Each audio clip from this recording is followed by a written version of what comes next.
Hey, what's going on? Welcome to the Doug Show. My name's Doug Cunnington, and in this episode, we're talking to Tony Maritato. And did I get the name right? You got it perfect. Oh man, I try so hard and I usually fail. So I'm glad we got it. So Tony has been working online for a few years. We're going to get into the history, but he really made a push January 1st, 2019. So only, a couple years ago. And currently he's making about $110,000 per year from his online ventures. There's a couple sites. We're going to dig into as much as we can in the time that we have available. But one of the cool things is Tony is a physical therapist and he's utilizing his expertise and certification and credentials to help a lot of people. And he's actually, figured out this EAT thing that a lot of us struggle with. So Tony, thanks so much for emailing and trying to hook this up. So how are you doing today? I'm doing excellent, Doug. Thanks so much for having me on. So let's dig into the background a little bit. And first off, I like to, get to the punchline really early. Can you tell us about, it sounds like about 3 sites that you're working on, just kind of the high level overview, and then we'll talk about your background a little bit as well. Yeah, so I've got 3 primary sites that are my big revenue generators. So one is a physical therapy focused website. And within that, I am a specialist in helping people after a total knee replacement. So I'm leveraging the knowledge and the experience of that niche within the world of physical therapy. That's my main patient focused website and YouTube channel. My second channel and website is learnmedicarebilling.com, which is focused on helping other healthcare providers, especially PTs, OTs, and SLPs, learn how to do what I do, move into private practice, become more financially stable for themselves, and move away from third-party reimbursement.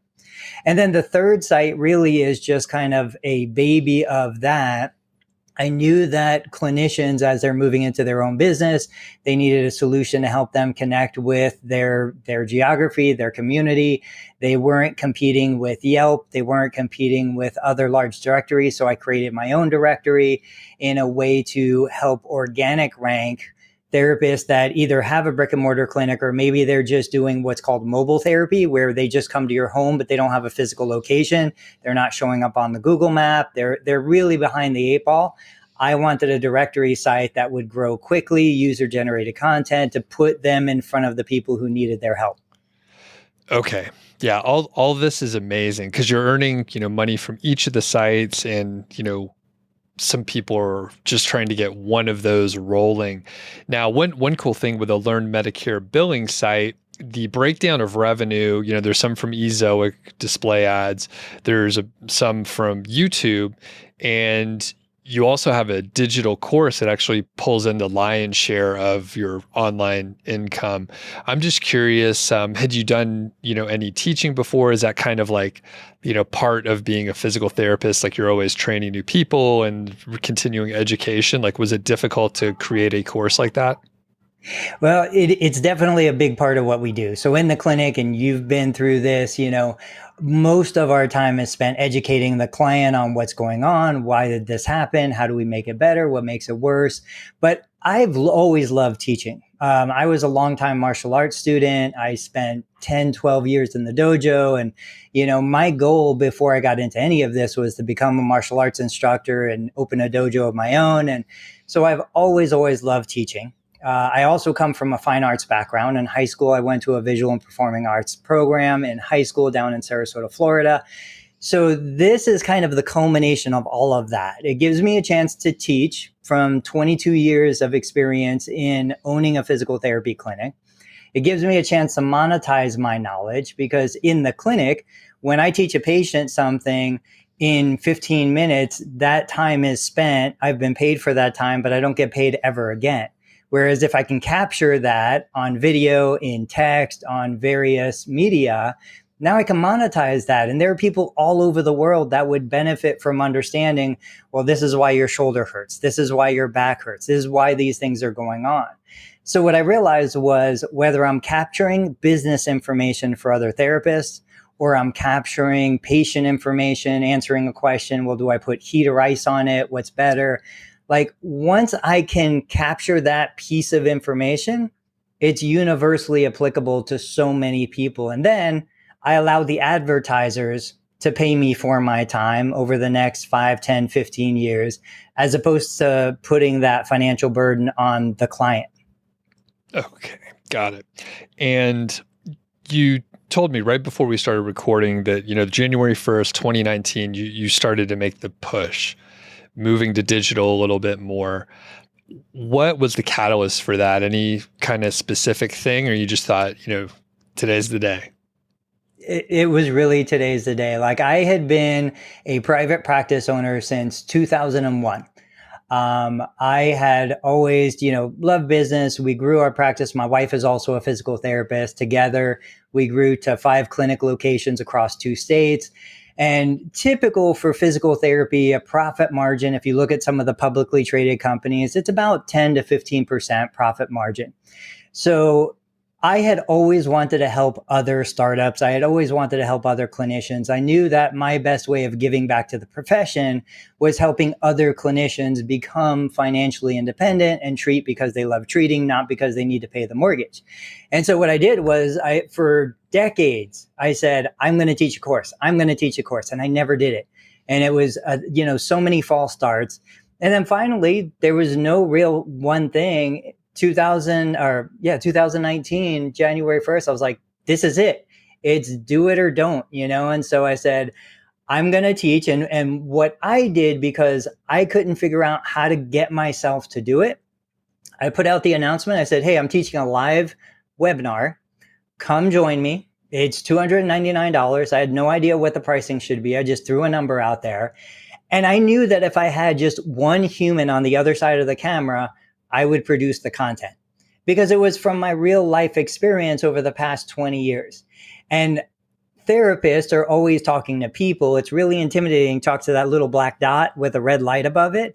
So I said, I just need one human. And I had a group of like 5 or 6 therapists. They came on board.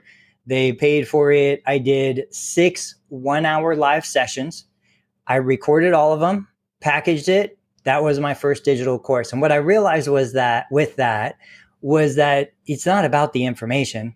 It's about the person. Like, I listen to you, Doug, because I like you as a person. I like your nuance, and I like what you bring to the conversation. And so I made the commitment right then and there. I said, every month I'm going to do a new live cohort. All of my students can come to all future replays, because we know it takes multiple exposures to learn something new. And, I enjoy it. I do it at 9 p.m. I do Tuesday, Wednesday, Thursday nights. I do it when the kids are in bed and there's nothing else going on. The house is quiet. And truthfully, you mentioned it, collectively across the various websites, YouTube channel, and digital products, I'm making about 110,000. If you look at that from it's almost all profit. I don't do any paid ads. I don't do Facebook or Google or any paid ads. I've got some Facebook groups. I've nurtured a community. But really, if I was going to make 100,000 in profit in my physical therapy clinic, I would have to have $1 million in revenue coming in. I would have to have a team of clinicians and admin. I'd have to have all of this stuff. Right now, I'm making about 100,000 in net profit, just running a couple simple websites, sharing information that I share every day already anyway. And there's hardly any risk, no liability, no employees to manage. I write all the content. I record all the videos. It's just an incredible opportunity we have in this day and age. Yeah, this is very amazing, and I'm not even sure which direction I want to go to next. So, I guess I'm curious what other sort of professions you've thought about that could do the same thing. Again, you've outlined, you're an expert, you were doing all this stuff anyway, you were teaching for a long time, and you pointed out a good point that as a physical therapist, you're kind of teaching your clients all the time, like every day, like multiple times a day. That's pretty much what you're doing. So any other professions that you see an opportunity, a pretty good parallel for the kind of work that you've done? Yeah, truthfully, every service-based profession, from attorneys to massage therapists to chiropractors, dentists, like when you look at professional services, we're we tend to be stuck in the rat race. We're in the golden handcuffs. The easiest thing for us to do to put money in our bank account right now is to deliver our service, whatever that service is. But I guarantee there is no professional service out there that if this is a quote from Gary Vee. He says, don't create, document. And that's basically what we're doing. Like if I'm an attorney and I'm sitting there talking about preparing a will, there are things that I probably know and understand that I need to communicate so that somebody understands the value of creating that will. It's not about the document. It's about the peace of mind for your family and everybody else. Every professional service business has that, but we're so busy selling time for money, we can't quite productize what it is that we do. And then we feel like, well, it has to be customized to the individual. There's a certain level of customization. I could have hired Pablo Picasso to paint my bathroom blue, but I could also hire John down the street to do it for $20. And so it's like, this allows me to access a larger audience. And with the tools and technology out there, it's virtually free for us to do it. So even if you do it, I always share this story. Like I've been recording videos on YouTube since 2010. I remember the little spit like globs in the corners of my mouth. I remember being so nervous. I remember the fast blink rate, all of the stuff that happens when somebody looks at a camera for the first time. But it took just repetition and repetition, just like in the clinic. I can't make somebody's shoulder feel better in a session. It takes reps and reps and reps to get to where we want to go. So people just need to acknowledge it's going to suck, acknowledge it's going to be terrible, but a year, 3 years, 5 years down the road, where you are is just going to be an amazing place. Very good. So let's jump into some of the mechanics. And I haven't actually looked at any of your sites, although you send them ahead of time. I'm terrible at preparing sometimes, but let's say, actually, I'll leave it open. Keyword research. So you said you followed me for a few years, like you've been doing this stuff for, a couple years now. So from a keyword research standpoint, how did you approach it?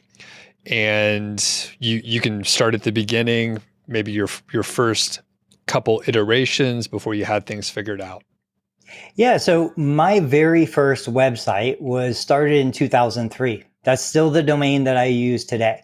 And it was a 5-page website. I made it on Microsoft front page. It was so ugly.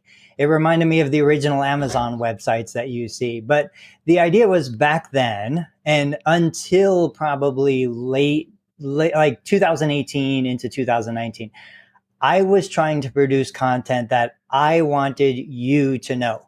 I wanted you to know what was important, but you didn't even know that information existed. So nobody was looking for it.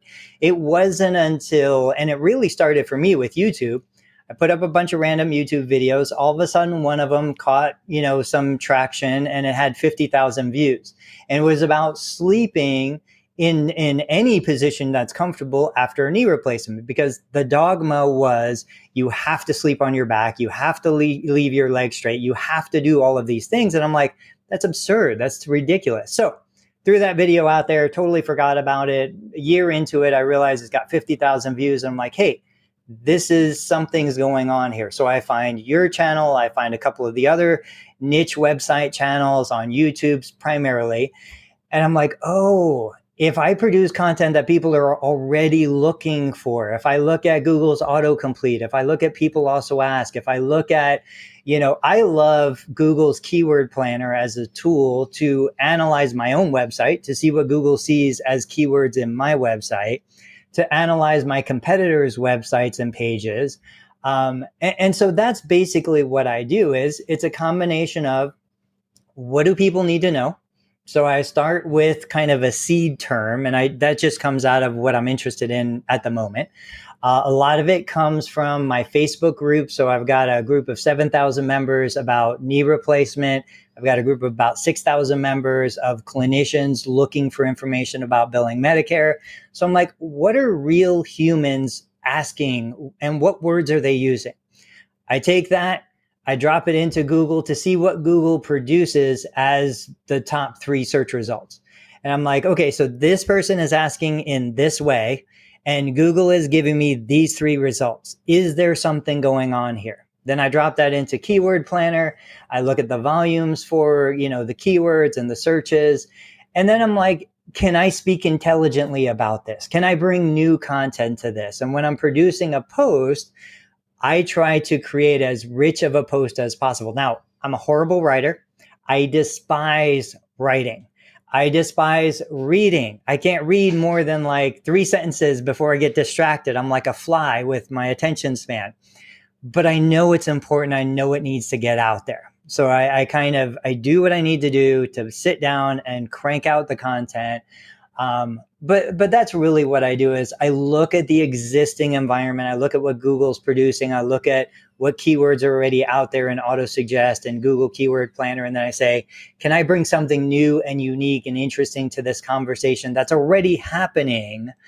I just have a different perspective. Got it. So yeah, very pure sort of understanding the conversation that's going on. That was a great summary. Now, you mentioned using the keyword planner, and a lot of people don't use that anymore. It's typically utilized for, ads. People are running ads. That's what the tool is there for. Us SEO folks used it as sort of a free tool back in the day. There was a lot of information we could extract from it.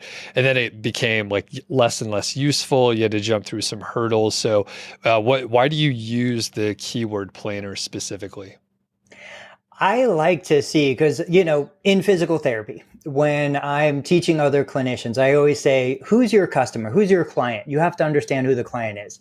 And most therapists are going to say, well, my client is my patient. And I'm going to say, well, if you're in a third-party reimbursement situation, the client is not the customer. The insurance company is the customer. The insurance company is paying the bill. You first have to satisfy the insurance company. And within that, then you have to satisfy the client. And of course, there's 2 heads to that dragon. We have to tame them both. When I'm looking at keyword research, when I'm looking at content, my website, so my physical therapy website's generating about 35 to 40,000 page views a month. It's gradually growing. I didn't see any kind of hit from the recent Google algorithm update. It's just been real steady Eddie path on the way up. But I understand that the blog post that I'm creating, it's primarily to sell ads. The way I can sell more ads is by producing good quality content. But if I don't look at monetization, I'm not really going to get paid for the work that I'm putting in. So I like Google Keyword Planner because I can see what's the average bid, what's the low, what's the high, is there intent behind this? And that's another part when I'm doing my regular organic search. I want to see, like, do I have 3 or 4 ads above the content that Google is producing? Because not only am I probably going to get some better monetization for that, but I can also start to approach those advertisers directly and say, hey, I've got this. It's running, 5,000 page views a month. Would you be interested in buying a display ad directly on my site? So I'm taking it from that approach. The benefit is spreading great information to people who need the information. But if I don't satisfy the people paying the bills, in this case, the advertisers, I'm not really going to be able to get the return I need to make this a viable project. Got it. And I like how you rope in the purpose. You are helping people, but it's not a charity. Like, you wouldn't produce the helpful content if there wasn't some benefit to you, which, I mean, that's how businesses work, right? Right. Like, you got to do it that way. Very good. So are there instances where you saw, and you know what, let me go back and just explicitly say, like, so you're looking at the CPC, the cost per click, and that was a thing for a long time when we were very focused on affiliate sites and just affiliate revenue. A lot of people, myself included, would say you don't even need to look at the CPC, but that's what you're looking at, Tony, right? Yeah. Okay.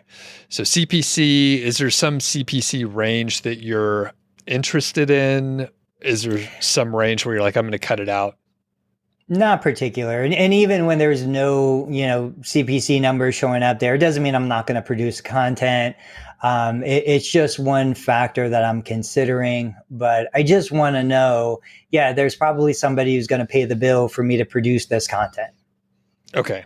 And you mentioned before, like pretty early YouTube videos, and you have a YouTube channel for each one of your sites. Can you talk about that a little bit? For people that are only listening, Tony's camera is very clear as mine. So what kind of equipment are you using over there?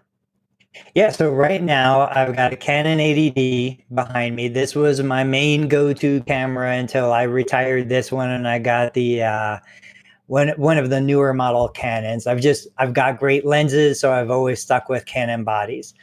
But basically, and you've shared this on various videos, it got to, I started with my webcam and then I got my telephone, and I still record a ton of content on my phone in the clinic. I think there's real value in the rawness of just a handheld shot and answering a real question. But because I hate writing so much, and I've never been a great writer, I never did well. I haven't been a big, consumer of literature. YouTube was my natural go-to. I could get on a YouTube video and answer a simple question like, what's the best position to sleep in after this particular surgery? And what I used to actually do even better for those interested in starting a YouTube channel, create or don't create, but document. I would have a real patient in the office with me. Because of HIPAA privacy rules, we're not allowed to share the information unless we have all of this paperwork signed. So I would set up a camera between the patient and I, focused on me. And when I answered a really common question that I know 1,000 other people want the answer to, I'd record that clip. It was only me, but I was talking to a real human instead of a camera. And the quality of that kind of interaction was just so much better.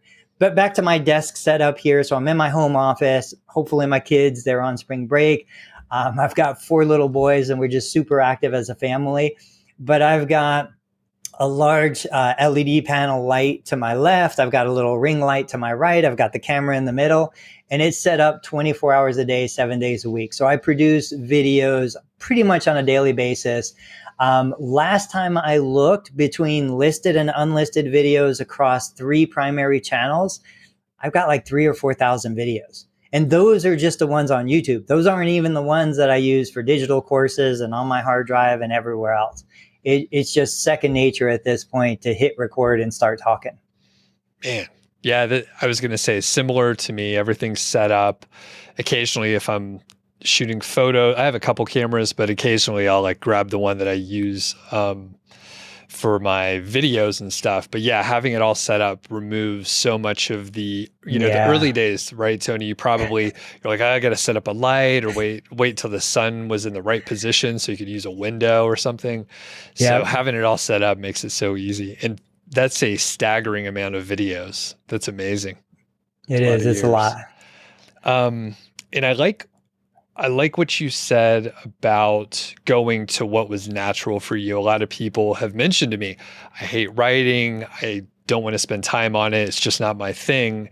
And it's like, you got to do the thing that has lower friction. Like even if you don't think it's like the, quote, best route or something like that, the low friction really helps a lot. And you seem very self-motivated. Do you ever feel, I guess, like less motivation? Did you get discouraged in some of the early days? Maybe some of the metrics or analytics you saw on YouTube, you were like, is this even worth it? 100%. And I think we all go through, the ebb and flow and the frustration. And I mean, I can probably go back and find videos where I'm telling other therapists, like, you don't even need a website. Put up a 1-page website because nobody cares about your website. You're not converting, people. They're just going for your phone number and your address. Like, I was 100% convinced prior to, say, 2019 that you guys had some magic formula that I couldn't even imagine getting over 100-page views in a month. Like my website, my domain for over a decade would get one visitor, and then 2, and then none, and then 5, and then none. And it wasn't until something caught, just like in YouTube, on my WordPress site, one of my articles caught some traction. All of a sudden it started ranking. I'm like, wow, what's going on here? There's actually people coming and using my website. And what's interesting, what it actually started with was, I didn't write any articles. I was creating YouTube content. I would embed the YouTube video, just that, on a blog post, no narrative below it. And one of those guys caught some traction. Google was ranking that video, when you do a search for something. I don't even remember which one it was. But that's when the light clicked for me. And I was like, I've got to take this further, and I'm a very kind of lazy, go with the flow person. So I sow a lot of seeds. I do a little of this, a little of that. And whatever takes root and starts to grow, that's where I come back, And so, like we had mentioned the digital courses, and I'm happy to talk more about that. But I've got courses on Udemy. I've got courses on Thinkific. I've got courses on my WordPress site. I do email courses. Those are all seeds that I've sown. And whichever one gives me the greatest return, whichever one takes root and starts to grow, that's where I focus my time. And for me, this is still all fun. This is still all like just get it. I love learning things. I love experimenting. I love listening to you guys and learning from what you guys are doing, because you guys are 10 years ahead of me. And so that's where the motivation comes from. But when I get beat up, when I get frustrated, I just take a break. There's times where I might not produce a video for a week and a half or 2 weeks. And I let my batteries recharge, and I don't stress out, and I go run and work out and do the things that I enjoy with my kids and my family. At the end of the day, my one guiding light, and I do this in all of my business, is I ask myself, is this moving me closer to my goal? And so for me, I don't want a bigger house. I don't need a nicer car. I don't care about anything material beyond what I've already got. My focus is this providing me the time freedom to spend with my family? Because while they're young, I want to be here with them. So I'm home until they're at school. I'm home before they get home from school. I cook every meal. I'm kind of a fanatic about food. And so while I pump out a lot of content, I do it on the downtime, and I do it so that I can be with my kids. Something goes wrong in the business, like we shut down the clinics in early 2020 for obvious reasons. Didn't matter. My cash flow didn't go down. I had the digital content that went through the roof that made up for all of the money I was losing. I didn't anticipate that. It wasn't a smart business decision. I threw out all these things, and when one goes down, the other one tends to go up. Interesting. There's so much to unpack there, because you got into like philosophy of life and such. And it sounds like you and I are pretty similar in several ways. I don't have kids, but similar goals, kind of a similar outlook. And we'll get back on track with the sites here in a second. But yeah, I think people should rewind and listen to some of the things you said there. There's a lot of wisdom in there. So we'll get directly back on track, and we'll talk about content. You hate writing, and I hear all the time from people that don't want to write, but you still, grit through it, and it will pay off, and you're viewing sort of a long-term goal with it as well. So how do you approach the content? And a quick observation, I'm curious if this is true for you. One of my friends also didn't enjoy writing, and he's been complimented quite often because his writing seems like so authentic, because it's really how he would talk to you, right? So if you were in a room, you get that, but it's cleaned up and edited. So his writing comes off very authentic, and I'm curious if you get similar comments as well. Well, fortunate for me, I'm still in the infancy phase of growing these sites. Like I said, 35, 40,000 page views. That's not a lot of traffic. I'm still kind of considering everything a draft. And so with that, I put my ego in check. I'm not writing a masterpiece. I'm not writing, a novel. It's not creative writing. It's very technical. And I approach it one sentence at a time. So when I'm going to write on a topic, before we jumped on, I wrote 2 articles, each one about 1,000 words. I look at my framework. What's my primary keyword? Okay, I'm going to focus on that. Where does that fall into search intent? Because I want to know what is going to bring somebody to this site, and am I going to satisfy their desire for whatever time they're spending on it? And then I'm going to frame it. So, okay, I'm going to look for, 3 to 4 H2s so that I can always write 3 to 4 H2s. And then under that, I'll start to fill in with a couple sentences, and I break up my paragraphs and I do all that stuff. And sometimes I'll put in some H3s if I want to break it down a little more. But I just take it in little chunks. I find that I can very easily go 500-600 words on a topic. And if I look at it from that perspective, most of my content's going from 1,200 to 1,500, depending on, the focus. I write what I need to write. I don't stuff, useless information in there. But what I'm really trying to do is go back to my experience as a therapist and be like, what's the patient's question? Even if it's the wrong question, what is the client's question first? Then what is the information that they need to understand to answer that question? And then what are some nuances that maybe they hadn't thought of? And what I love, like what keeps me going more than anything, is when somebody says to me, I never thought of that. I never looked at it that way. I never considered that, perspective. So those are the things that I try to do. And what I have found is that when I create the framework for a post, I create my outline and I start to fill it in. That creates a far better structure for my YouTube videos. I never script out a YouTube video. I usually just hit the camera and speak. But if I can create an outline for a blog post, then I record my YouTube video, then I go back and fill in the narrative for the blog post. It is like a dream made in heaven. It just, everything comes together so beautifully. And then, of course, I pull, original photos into every article. I do a certain number, I try to get at least 2 or 3 internal links. I look at pertinent external links. I've got no follow on all of my affiliate links. So I kind of, with practice and with time, it wasn't always like this, but I've realized that it's kind of an orchestra, a symphony. It all comes together in kind of this, musical play on words that really just fits in together well. So that's perfect. And I like the sort of iterative approach.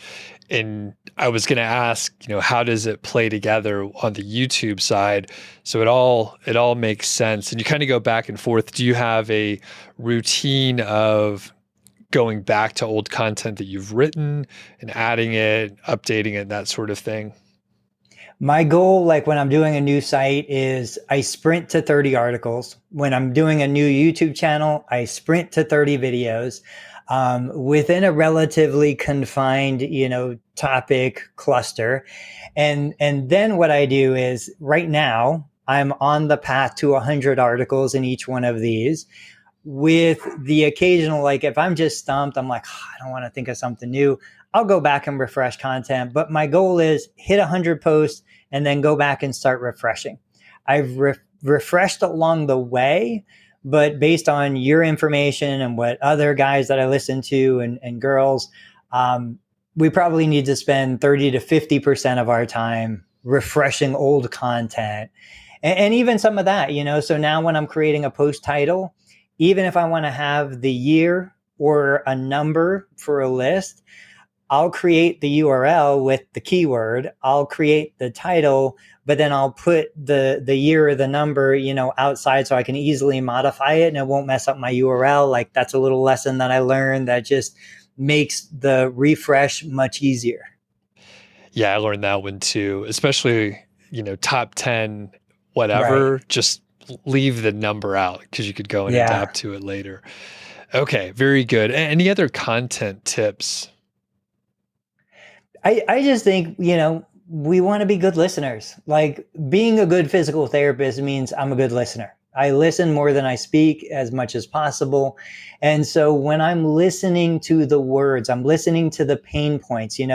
We pull a lot of lessons from sales and marketing, and like, it's not, I need to understand my clients' fears and anxieties and insecurities. I need to understand their urgency. Like, is this a real problem? I talk to a lot of people. I used to do what most therapists did. I used to treat a lot of low back pain. I worked with a couple of orthopedic surgeons who specialize in spine. And so I did all of their post-op spine cases and all their non-surgical spine cases. And what I realized with that is there's very little like that I actually need to know about the human body. There's basic mechanics and physiology.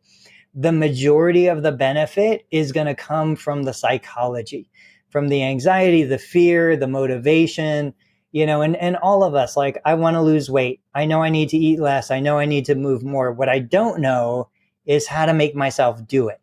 And so when we crack that nut and we get that answer within our blogs, our videos, or any media outlet, that's what's going to get somebody connected to us. And that's what's really going to help them move the needle forward.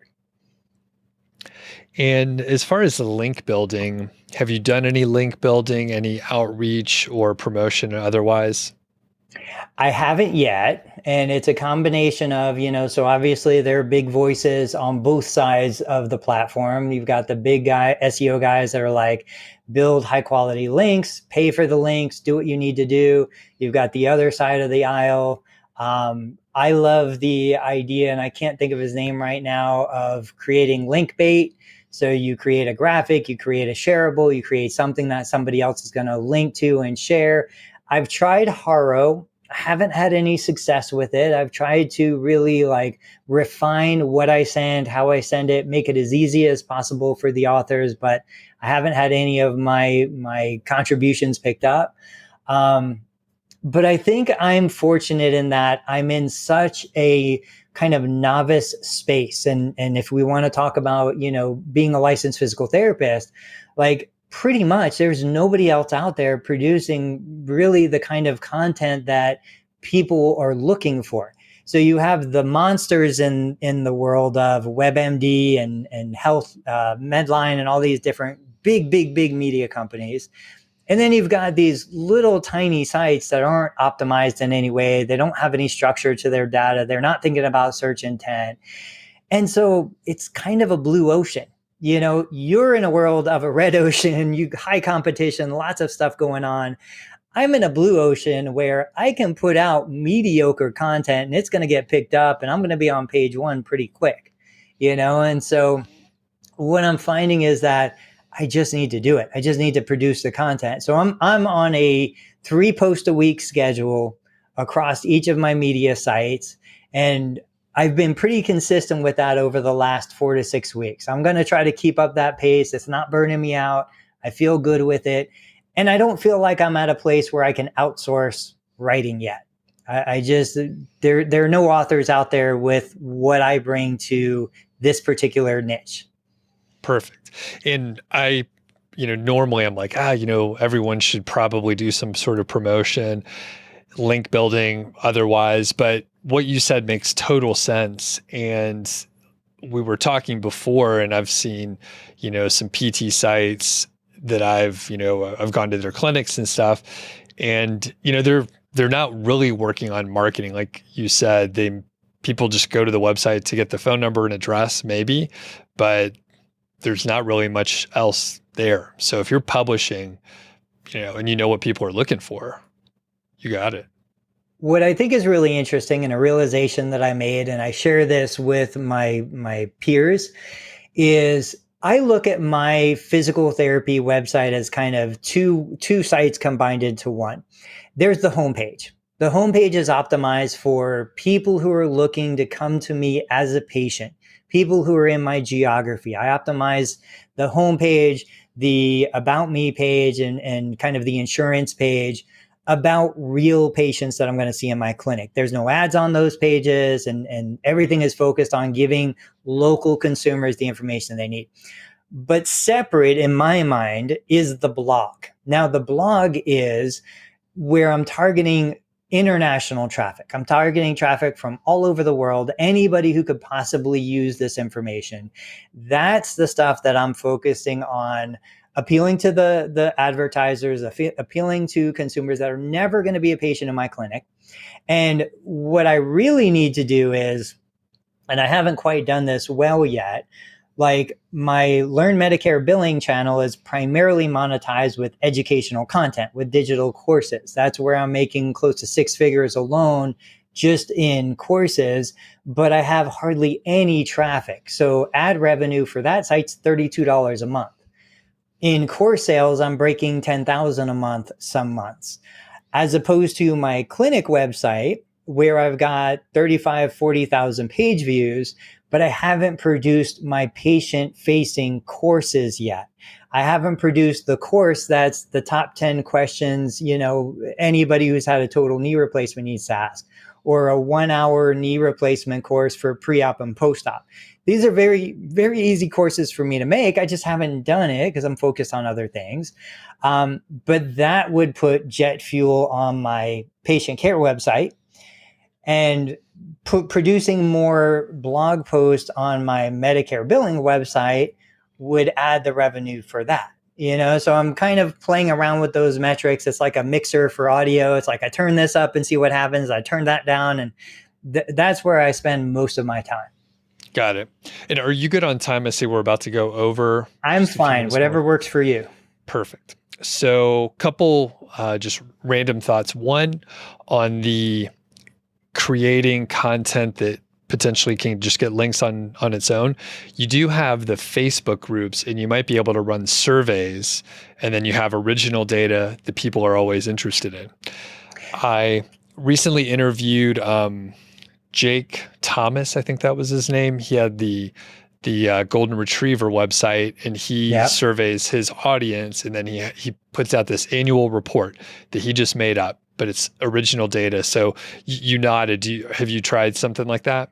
I do. So I run polls on Facebook. I run polls as comment or community posts on YouTube. I take that information and I put that as a screenshot, and I try to make it, appealing to somebody who wants to link to that content. I also look at other competitive sites, backlink profiles, and I see where they, who's linking to them at a high domain authority. And I do think that as my sites continue to grow and my rankings improve, I think I'll start to just naturally attract those backlinks. But yeah, I think polls, I think that information is a great resource for anyone. And, like we talked before, only if it's low friction, if it's like, dread to do that work, like just do another video, write another article, like the thing that comes a little more naturally. Very good. So again, there's so many different areas. One thing we'll put a pin in, maybe we can come back to and just talk about it individually, is the directory site. So can you just give us a quick teaser, maybe a minute or so, about the directory site that you've worked on? It's fairly young, and you're earning a pretty decent amount from already. Yeah, actually, the directory site will turn 1 year old tomorrow. It's not a WordPress site, but it's from one of the companies that, they have the directories out there. I bought a couple licenses. And the whole idea behind that was, within my profession, PTOT, SLP, there's a growing desire for therapists to not have a brick and mortar clinic and just go to the client's home. And so, as Medicare being one of the largest or the largest national payer, Medicare will pay for a therapist to either go to your home or for you to come to the therapist clinic. So it's a very low barrier to entry for a therapist who wants to go into business for themselves. There's no overhead. It's very minimal capital. You could just do it. And so I said, well, these guys don't have a presence on, like a search result page on Google Maps.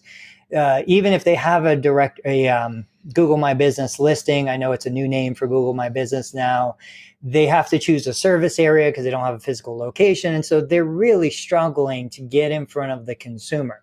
So I said, I need a website. Now, I had the idea, keep this in mind, I had the idea back in 2004 to create a directory, but the technology wasn't there for it, and I wasn't going to code it. And then I revisited the idea in like 2012, but I still wasn't going to do it. So then finally everything came together. I had a buddy who had a directory through this company, and I was like, that if you can do it, I can do it.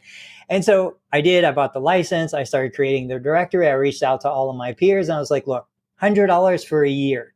You get a backlink. I make sure it's a do follow backlink. You get a profile. So one more opportunity for Google when you're establishing your expertise, authority, and trustworthiness for Google to find you. I created a Marketing Monday webinar that I do for all of my premium members. So anybody who pays $100 a year, you get access to my Marketing Monday webinar content. And I teach them effectively the same stuff that you're teaching them. I just put what you're doing in the world of physical therapy. So like a quick one on EAT. So I make sure that all of the clinicians on their About Me page or on their profile, on their website or mine, they have a link that takes either a crawler or a human reviewer from their About Me page to their MPI, which is the national registry showing that they're a licensed healthcare provider. I make sure that every one of them has a link going to the state license board so anybody can go and find their actual license as a healthcare provider and that they're active. And I make sure if they're contracted with Medicare, they have a link from their website to the Medicare national directory.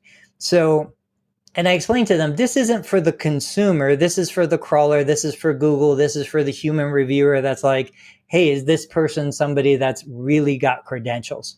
And so those are some of the little things that we don't leverage those credentials enough. Putting letters after your name doesn't mean a whole lot in this day and age, but if we can use that to open the doors to Google and get the keys to the kingdom and allow us to start ranking those pages faster and higher, now we can really start to affect the people who need the help. Got it. Amazing. Well, as we're winding down, like I said, we put a pin in a few areas, and I think we can come back if you'll join me again in the future, Tony. But how have the websites impacted your life?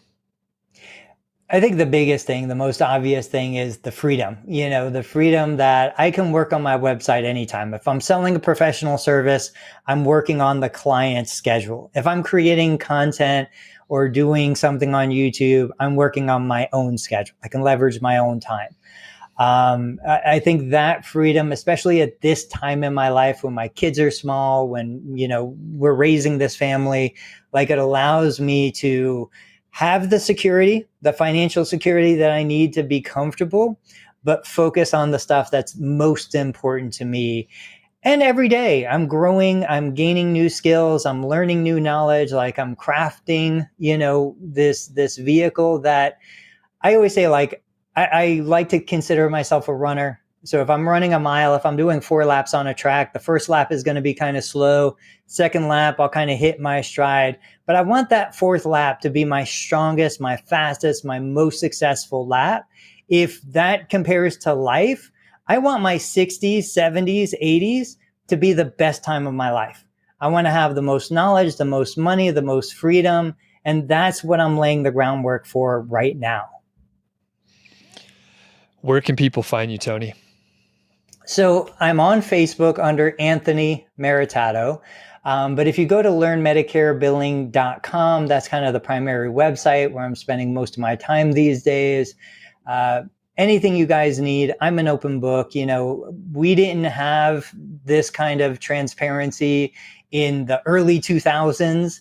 So now to see, Doug, you and so many others just sharing so much information freely, it inspires so many of us to kind of come out and do the same. So I'm happy to help. And who is Learn Medicare Billing for your target audience? Sure. So learnmedicarebilling.com is primarily for physical therapists, occupational therapists, and speech language pathologists who are just amazing working professionals, but you're not necessarily making the money you need to provide the patient care experience that your patient deserves. So we focus on helping you leverage your knowledge to allow you to put money in the bank account. So you're not treating patients to pay your mortgage, but you're treating patients because you want to treat your patients. That's the passion we want to protect. Very good. Well, we will link up all the places, your various Facebook groups. They'll learn Medicare billing, your total therapy solutions, everything, so people can check it out and see, what's going on behind the hood. And there's a decent chance that I've watched one of your YouTube videos when That'd I be was awesome. looking up various things. I'll look back, but you run across there's a handful producing some videos, and it's like like you said, lower back pain or like stretch hip flexors or whatever. There's all these like tiny little things that are pretty obscure, and they'll have whatever hundreds of thousands of views because people are in pain. They're trying to solve their immediate problem of a hurt back. Right. So awesome, Tony. It's been a pleasure talking to you, and we'll catch up soon. Thanks, Doug.